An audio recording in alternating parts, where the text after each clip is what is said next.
Hello and welcome back to Simple Money Podcast. I'm your host, Matthew Seawick, also known as the Friendly Financial Coach. So first of all, I hope that you and your family are doing well, wherever you are right now. It's definitely scary times and I wish everyone the best. So in today's episode, we have an in-depth look at the Canada Emergency Response Benefit, or CERB for short. Our episode today may be a little longer than usual, but I feel that it's important to dig deep into the details of this new benefit and answer some of those hard to answer questions. So on the highest level, this benefit is meant to help alleviate the cash flow crisis that many households are experiencing right now. This crisis is characterized by a drop in household income matched with expenses that stay similar or increase to what they were pre-crisis. Now this can be fine if expenses stay below income, but it can be devastating if expenses exceed income, creating what we call a negative cash flow. And unfortunately, this is exactly what's happening to millions around the world. This negative cash flow can then force the household to pull from the resources, causing them to not meet their financial commitments, lead to debt, and lead to an unhealthy amount of stress. So the CERB program is a first-run effort at alleviating these issues. This new program replaces the previously announced emergency care benefit and emergency support benefit. Before we jump into the details, it's important to point out that there are a lot of serious holes in this new program, and it leaves millions of Canadians unprotected. Thankfully, the federal government has recognized this, and they stated that they will announce modifications to the program that will cover those that are still working, but at reduced hours in the very near future. So first of all, how does this program work? So on the most basic level, this new plan offers a taxable $2,000 payment for each 4-week period and lasts for up to 4 periods or 16 weeks. This program is available to employees, contract workers, and those that are self-employed from March 15th and ending on October 3rd. To qualify, the applicant must have stopped working due to COVID-19 or is eligible for employment insurance regular or sickness benefits. The application process is pretty straightforward and can be completed online or over the phone. It consists of a simple attestation, which essentially self-declares that you meet all of the qualifications of the program. Anyone that applies will be approved, but the details will be confirmed at a later date, and payments can turn into a loan if the applicant is later found to not qualify.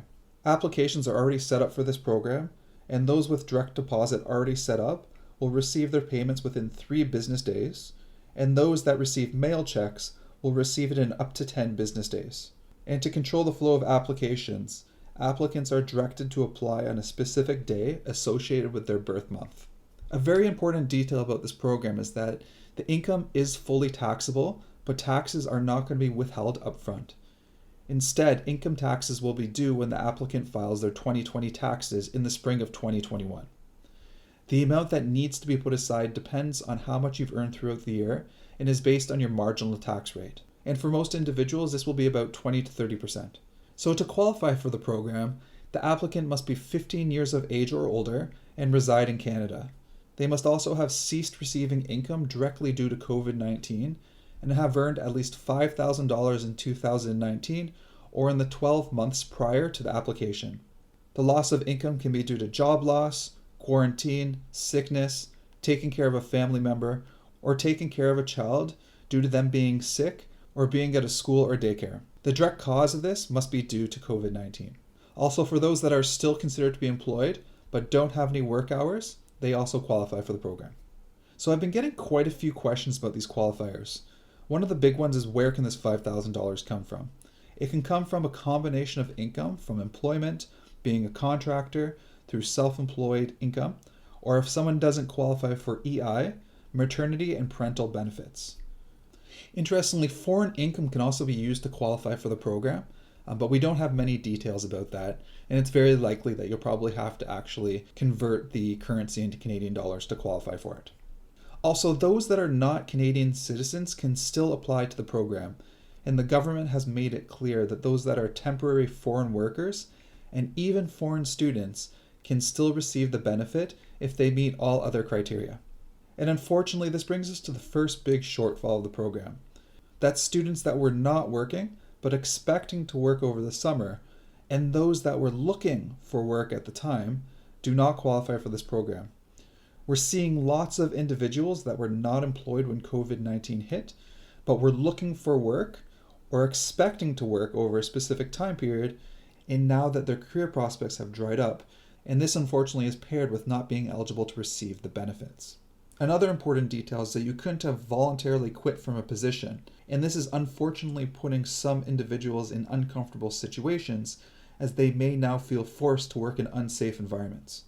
This issue hasn't been discussed too heavily, but it's likely to grow in magnitude, and it wouldn't surprise me if this leads to a lot of legal cases. So to qualify, one's work also needs to cease for a set period of time. The federal government has set multiple 4-week periods that applicants can apply to. The exact date ranges of these periods have been previously set by the government, and it's important to make sure that you qualify for each specific period. During these periods, there are 2 sets of rules of how income, if any, is treated. For the first period that an individual applies to the CERB, they must not have worked or had income for 14 consecutive days within the predetermined time periods. In all of the subsequent periods, one cannot have had any work or received any income at all.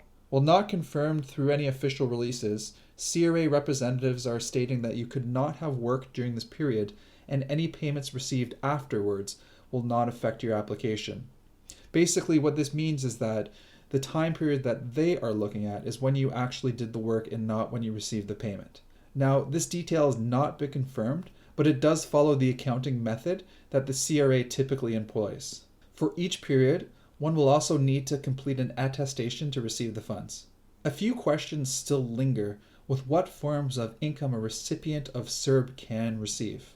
While there are no official confirmations, it seems that those that collect CPP and meet all of their qualifications are eligible.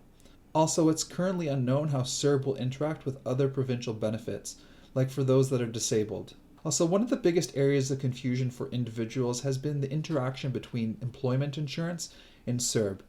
Those that are EI eligible and made a claim through Service Canada systems are being confronted with some confusing processes and a phone line that is next to impossible to reach anyone on. The EI benefits that are currently being used for COVID-19 are EI regular, which is payable to those that have lost their job to no fault of their own, and EI sickness benefits, which are payable to those that are unable to work due to sickness of some sort.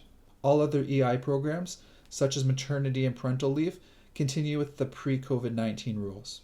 Those that became eligible to receive EI on March 15th or later and applied through Service Canada will automatically be enrolled into the CERB program, and those that became eligible before then will receive EI under the pre-existing rules.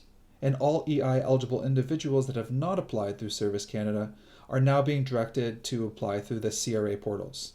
Those that became EI eligible before March 15th will receive payments under the pre-existing EI benefit rules, while those that applied afterwards or through the CERB portal will receive the CERB payment amount, even if their EI amount is greater.